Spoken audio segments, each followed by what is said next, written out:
Sabe aquela consulta anual, o tal do check-up de rotina? Pois é, para muita gente parece só uma formalidade, né? Mas e se essa consulta fosse, na verdade, uma das ferramentas mais poderosas para a nossa saúde? É sobre isso que a gente vai conversar hoje. Pois é, essa pergunta aqui é o ponto central de tudo. A gente está acostumado a pensar em médico, em hospital, só quando algo já está doendo, quando a gente se sente mal.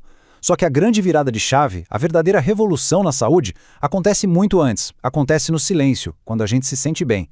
É a tal da prevenção. Então vamos lá, vamos entrar de cabeça nessa tal revolução da prevenção. Porque o impacto dela é gigantesco. Só que é um impacto muitas vezes invisível, silencioso. Os números que a gente vai ver agora dão uma ideia do poder que tem essa coisa de agir antes do problema aparecer.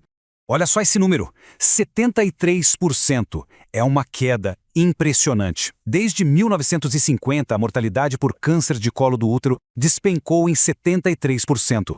E quem foi o grande herói dessa história toda? Um exame super simples, de rotina que muita gente conhece, o Papa Nicolau.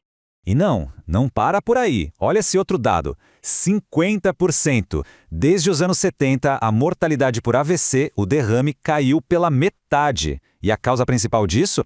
Uma coisa que a gente faz em praticamente toda consulta, medir e controlar a pressão arterial. É a prova de que identificar esses riscos silenciosos faz uma diferença absurda. Então, o que é, afinal, essa tal de medicina preventiva? Bom, o conceito-chave aqui é o rastreamento, ou screening. Pensa assim, é como ser um detetive da saúde. É procurar ativamente por sinais de uma doença em alguém que está se sentindo perfeitamente bem, que não tem sintoma nenhum. É uma baita mudança de mentalidade, né? Sair do esperar para ver e ir pro deixa eu checar antes. E esse esquema aqui no slide ajuda a gente a visualizar isso. Basicamente, a gente sai de um cuidado reativo, ou seja, que reage a um problema que já apareceu, para um cuidado proativo. Funciona em estágios. A prevenção primária ali à esquerda é sobre evitar os fatores de risco, coisas como o aconselhamento sobre dieta, exercício. Já a secundária, no meio, é o rastreamento em si. É aqui que a gente detecta a doença bem no comecinho, antes de qualquer sintoma. A ideia é agir nesse ponto para nem precisar chegar no tratamento lá na frente. Mas essa ideia de check-up inteligente, baseado em dados, nem sempre existiu. A história de como a gente chegou até aqui é bem interessante. Vamos dar uma olhada em como o check-up evoluiu de uma ideia, digamos, comercial, para se tornar um pilar da saúde pública. A jornada é longa, olha só. Começou lá em 1913 como uma ideia das seguradoras para avaliar riscos. Mas aí em 1922, a Associação Médica Americana percebeu o potencial para detectar doenças mais cedo. Depois da Segunda Guerra, a procura por esses exames explodiu, todo mundo queria fazer. Mas a grande virada mesmo foi em 1976, lá no Canadá. Foi quando começaram a usar ciência de verdade para decidir quais exames realmente valiam a pena. Foi o início de uma abordagem muito mais personalizada, que é a base do que a gente tem hoje. Ok, tudo isso é muito legal, mas e na prática? O que a gente precisa de fato verificar e quando? Bom, isso muda bastante ao longo da vida. As recomendações são diferentes porque os riscos de cada fase são diferentes. Vamos dar uma olhada nesse guia. Começando pela galera mais jovem, dos 11 aos 24 anos. Aqui, o check-up é muito mais do que só fazer exame. O foco é em medições básicas, claro, mas principalmente em conversa, em aconselhamento para construir hábitos saudáveis que vão durar a vida inteira. Nessa idade, as estatísticas mostram que as principais causas de morte, infelizmente, são acidentes, violência, coisas do tipo. Por isso, a conversa é tão importante quanto o exame. Além de checar pressão, peso e altura, o papo sobre o uso de substâncias, segurança, tipo usar capacete, dieta e saúde sexual é fundamental. E para as mulheres que já iniciaram a vida sexual, o Papa Nicolau entra na rotina. Agora, avançando para a fase adulta dos 25 aos 64 anos. Aqui o jogo muda um pouco. O check-up fica mais robusto. As maiores preocupações passam a ser as doenças cardiovasculares e o câncer, então o rastreamento tem que ser mais completo. Então, claro, a gente continua de olho na pressão e no peso.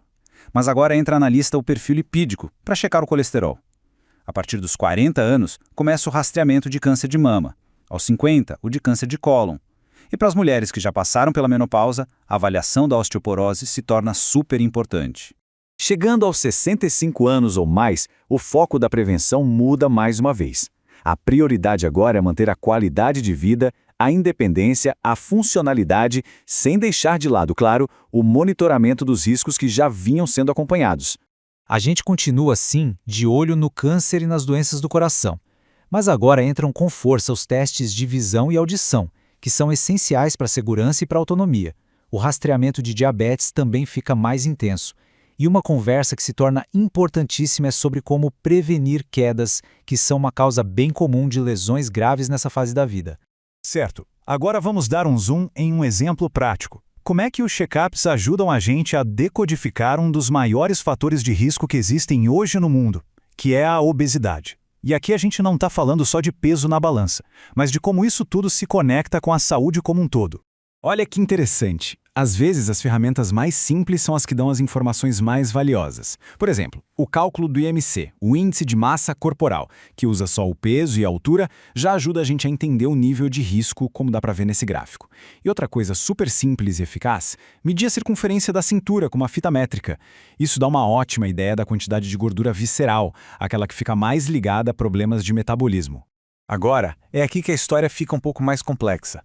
É super importante a gente entender que medicina preventiva não é uma ciência exata, não é preto no branco. Nem todo exame é uma recomendação unânime. Existe muito debate entre os especialistas sobre os benefícios contra os possíveis prejuízos de alguns testes. O teste de PSA para o câncer de próstata é o exemplo perfeito disso. De um lado da balança, sim, ele pode detectar o câncer bem no comecinho, mas do outro lado, a evidência de que isso realmente salva vidas é controversa. E tem mais, o risco de dar um falso positivo é alto. E o que isso causa? Ansiedade, biópsias que talvez não fossem necessárias e às vezes até o tratamento de um câncer que era tão inicial que talvez nunca fosse causar problema. Por isso que hoje, a decisão sobre fazer ou não o PSA é muito mais uma conversa entre médico e paciente. E tudo isso nos traz ao ponto final, que talvez seja o mais importante de todos. A prevenção moderna não é uma via de mão única. Não é algo que o médico simplesmente faz no paciente. É uma parceria. A participação ativa da pessoa no seu próprio cuidado é fundamental. E como transformar a consulta nessa parceria? Bom, esses 5 passos aqui são um roteiro excelente. Primeiro, conversar sobre o histórico pessoal e familiar para definir os riscos. Segundo, e isso é crucial, avaliar a disposição para fazer mudanças. Terceiro, perguntar, entender o porquê de cada recomendação. Quarto, juntos definir uma meta que seja clara e alcançável. E por fim, o 5º passo, sair da consulta com um plano de ação, sabendo quais são os próximos passos, onde buscar apoio. Resumindo, o check-up moderno não é mais um monólogo, é um diálogo. Se você está gostando dessa aula, eu recomendo acompanhar ela lendo o slide sobre o conteúdo que estará no primeiro link da descrição.